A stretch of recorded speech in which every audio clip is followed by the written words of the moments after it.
Welcome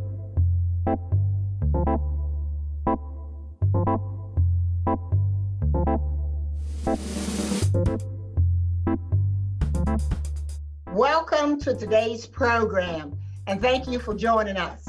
As we all work remotely from our homes, we're so pleased that you're joining us today.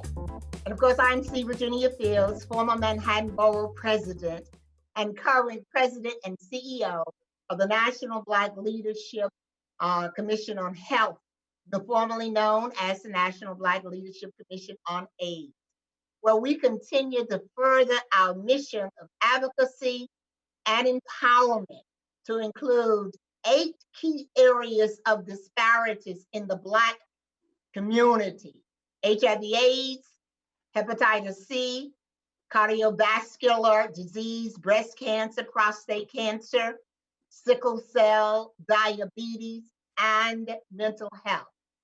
And today on our show, of course, we will discuss COVID-19 and its impact on Black and Latino communities. And here to discuss this today, I'm so pleased to be joined by my friend and colleague, Guillermo Chacón, who is president for the Latino Commission on AIDS. Welcome, Guillermo, and thank you so much for joining us today. Oh, my pleasure. I'm very happy to be with you. And again, even though we are working remotely, we are together as a community for a better tomorrow. Absolutely. And we wanted to have this discussion because recently the media has begun to focus on the disproportionate impact of not only the number of persons who have been confirmed positive with the virus, but also the high mortality rate right here in New York City and beyond. So we've started looking at that. I think it's no surprise to either one of us, because unfortunately we know that African Americans and Hispanics are disproportionately impacted not only by HIV, AIDS, and the other vulnerabilities that are now being identified: heart disease, lung disease, diabetes, high blood pressure. So we see all of this now coming into light.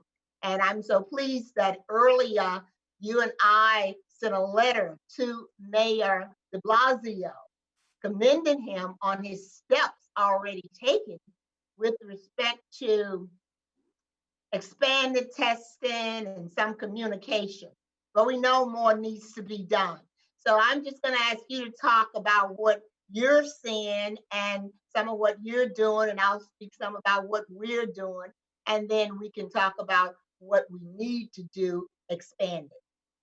Yeah, well, basically, and thank you again for the invitation. Unfortunately, as we know, this public health crisis, the COVID-19, really showcased, based on who's dying, the severe and deep inequalities, disparities when we talk about healthcare.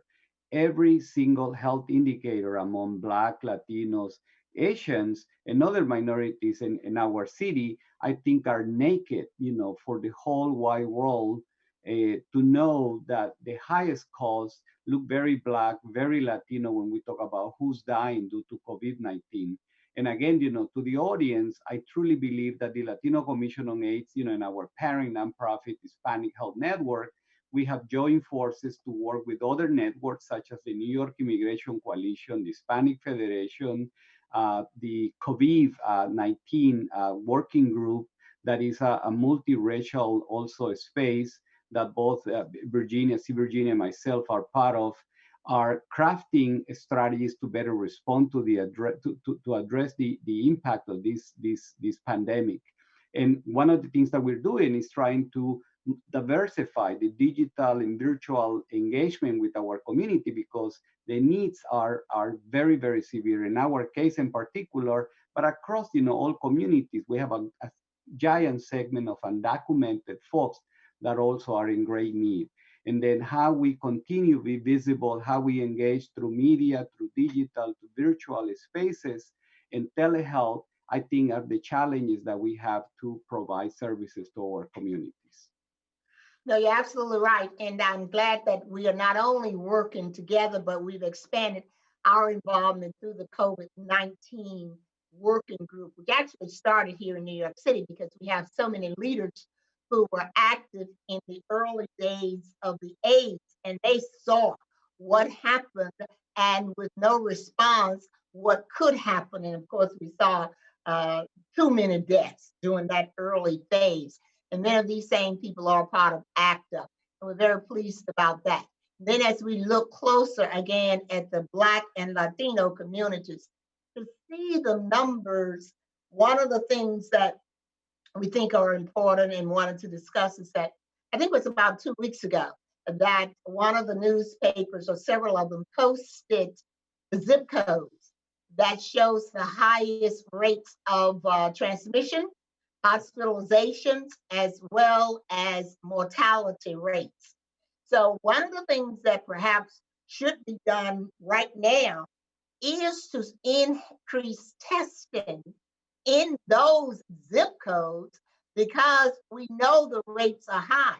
And we also know that these are communities that are densely populated. And many of the people, although they're not our medical providers necessarily, but many of them are. And we're so grateful for the work that they're doing in these hospitals. I mean, every day they're going in, and then we're having volunteers come in from around the country. That's wonderful. But we also have to make sure, especially with respect to the Black and Hispanic community, essential services, grocery stores, drug stores, the two places that everyone is encouraged to go to if they have to come out. Who's there? It is Black folks and it is Latino folks for the most part. And when we look at the orderlies and the janitors and the housekeepers in these nursing homes, overly represented by the same population. So we have got to expand our, reach in terms of making sure that as we do what we're doing, that this is the population that's adding to these numbers. Because if you're working in a drugstore or a supermarket and you go home and you're living in a family, maybe 10, 5, 6 people there, the possible exposure. So that's the kind of data and tracking that I think is important for us to start thinking about, Guillermo.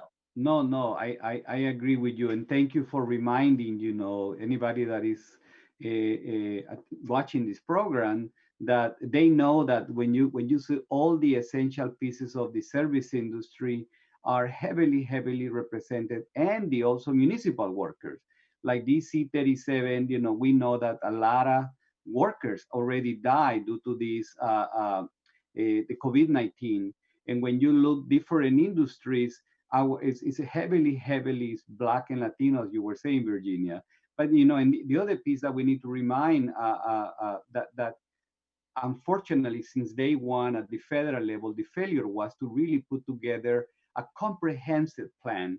And when you're dealing with in a pandemic, one of the key first things is to understand, the nature of this pandemic, but immediately put together, a testing, following up those areas where is more infections, and then do a heavy intervention to connect those people to care, isolate those, because the way that this virus spread is very easy and very fast. We need to go heavily and protect the workforce that is still, even on their orders of quarantine from the state and the city, the service employees and the service industry and those employees are heavily exposed.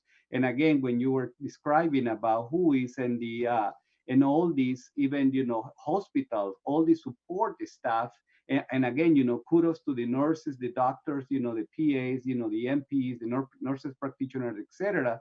They are, the heroes and sheroes in this struggle, but also who support them, who do all the logistics, are the other coin that I think we need to highlight and recognize.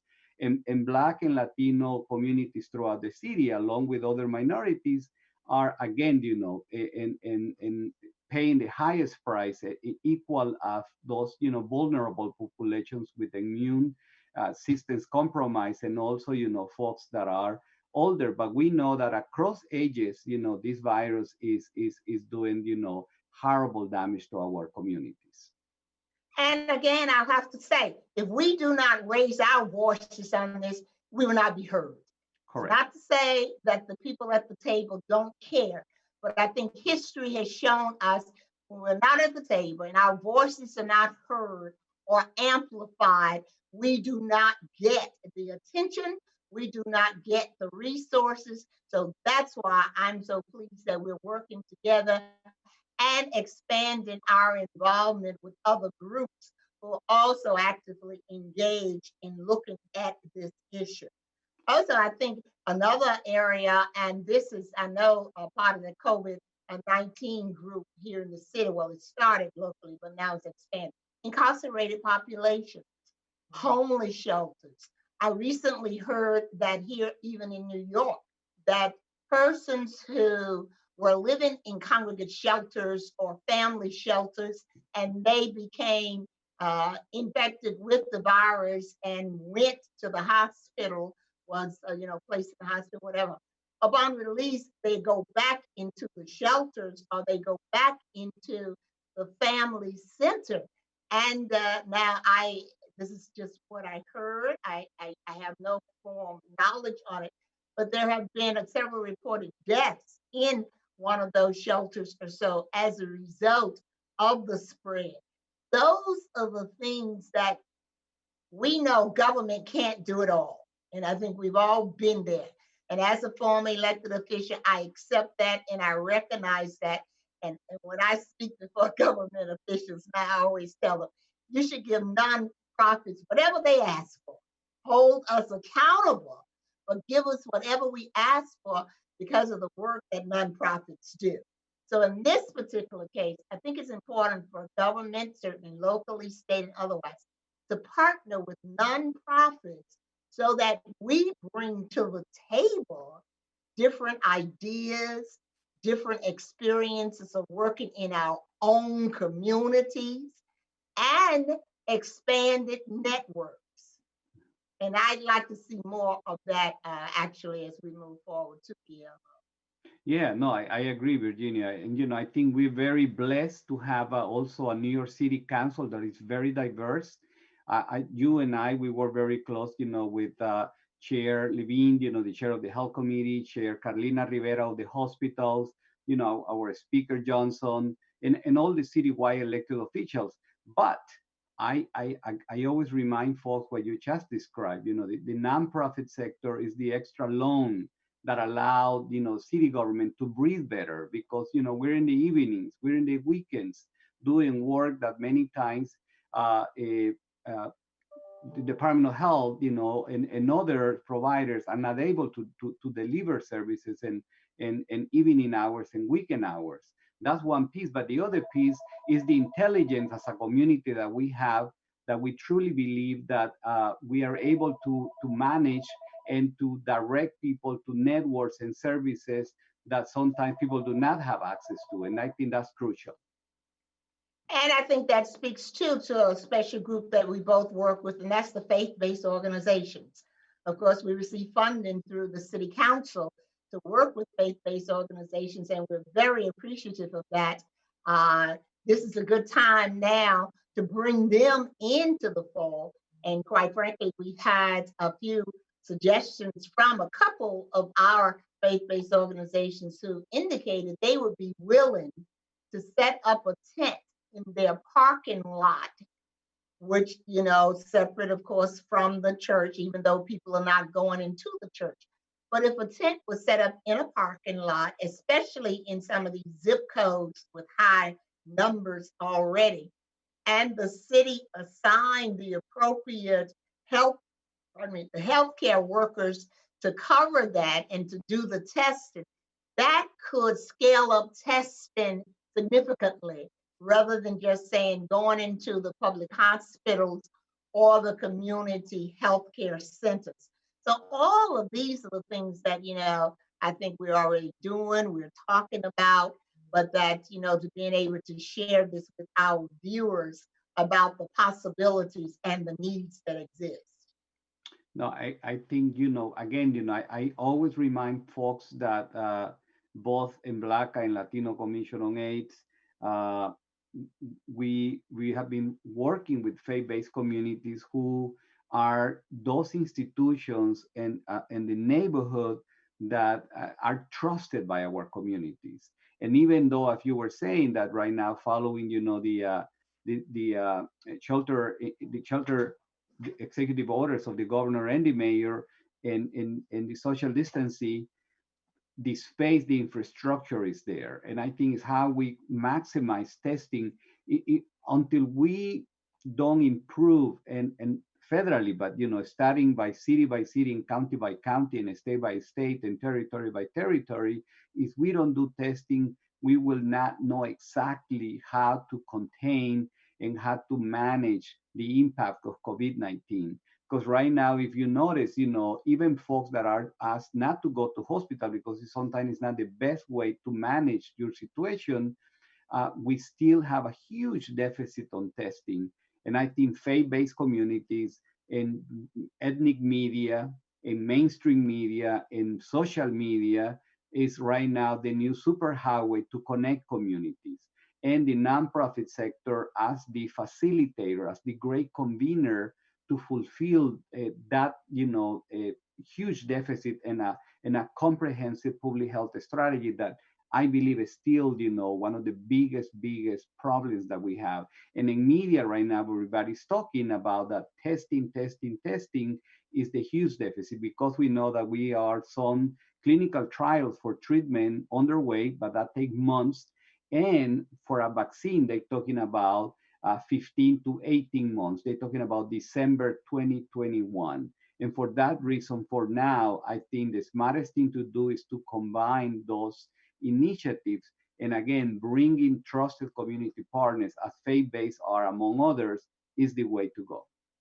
Oh, I couldn't agree with you more. And the other thing I think we're going to have to face too is, getting back into opening up, if you will, the government or opening up workplaces. Now, in my particular case, I know we work in open space.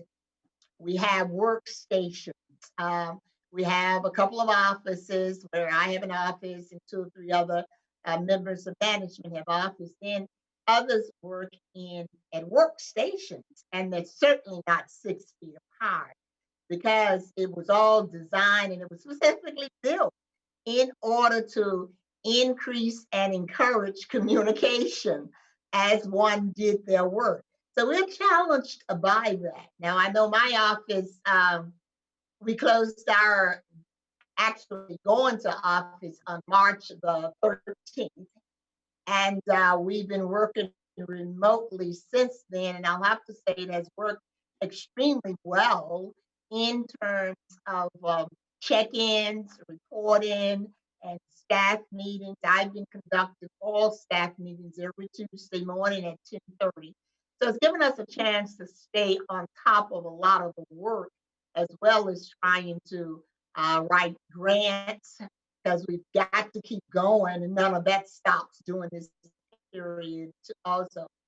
But getting back into the workforce, that's going to be another challenge that all of us, have to face while we don't want to put any of our staff or the people we serve and work with in any kind of harm's way. That's something we're already giving thought to. Same here, Virginia, and I think many of us, and as the entire workforce, are dealing with this, unbelievable transformation of putting 100% of our operations, remotely. I agree with you. We start to develop protocols on how to come back, to physical spaces when we know that those physical spaces must be managed with putting in context what we know how to prevent the spread of COVID-19. And again, I always remind people that unfortunately, Black, Latinos, Asians, and other minorities, we also have to deal with this major public health crisis with so many other issues that we were already impacted, STIs, hepatitis, HIV, etc., cancer, in our communities. And for that reason, the multilingual awareness on returning back to work will be essential, as equal as putting in motion several new protocols to ensure the safety of our workforce. Because I always remind our team, and I know you do the same with your team, is if we're not well, we're not are able to provide the services that our community needs. And because we're navigators, we're educators, we're managers, we're program leaders in our community, we have to protect the workforce of the entire New York workforce in order to fulfill the needs and also reactivate, all those broken organizations that will struggle at many levels, including ours, to go back and continue doing including diversifying and continue delivering needed services in our communities.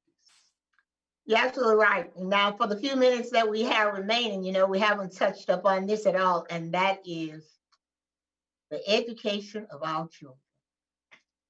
I've heard a lot about tablets being purchased, and I commend our chancellor for the leadership that he has continued to give on this. I think his commitment and sincerity to making efforts for our children, including the meals that they are being served.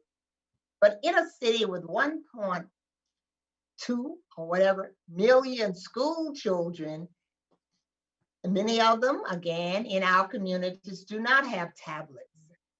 They do not have access to the internet. Whether or not they receive packets, as they are calling them, to continue the learning is something that I think we also are going to have to be very, very mindful of and tracking to make sure that they're not losing. And especially now with this question as to when will the schools reopen. So I, haven't focused so much on it as we have on the other areas that we're talking about. But the education of our children is so critically important during this time. Yeah, it's a moment of, I agree with you, when you begin to look, because, this pandemic, this global pandemic, impact every single, component of our society. But education, we know that is the keystone to build a smart, healthy, and securing a future of our kids and our communities. And I echo with you your concern. I truly believe that this crisis also show in the education sector, the digital divide, how so many communities do not have access to internet, do not have access to the laptops, the tablets, in order to navigate, and also showcase how weak we are in terms of engaging parents. Because right now we asking parents also to do some type of teaching with our kids in so many levels in the school system, but the question to ask is how prepared they are.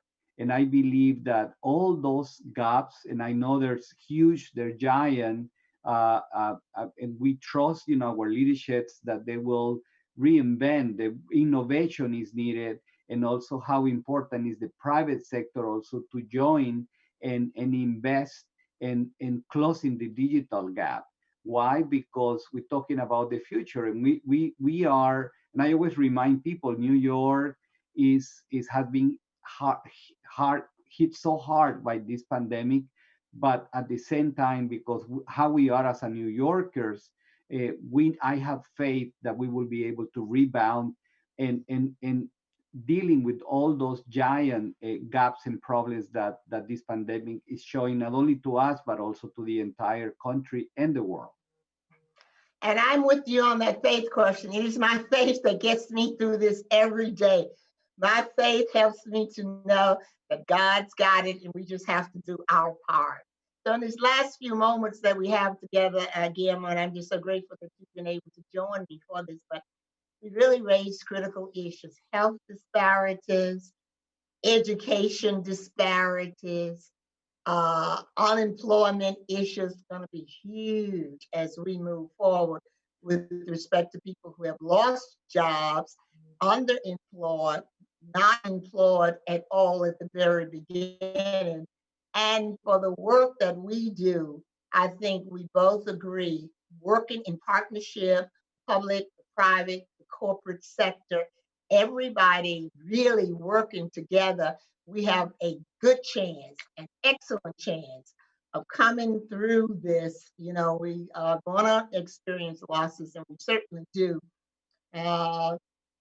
support and give support to those who have lost loved ones. And I think most of us know somebody who has been lost during this epidemic.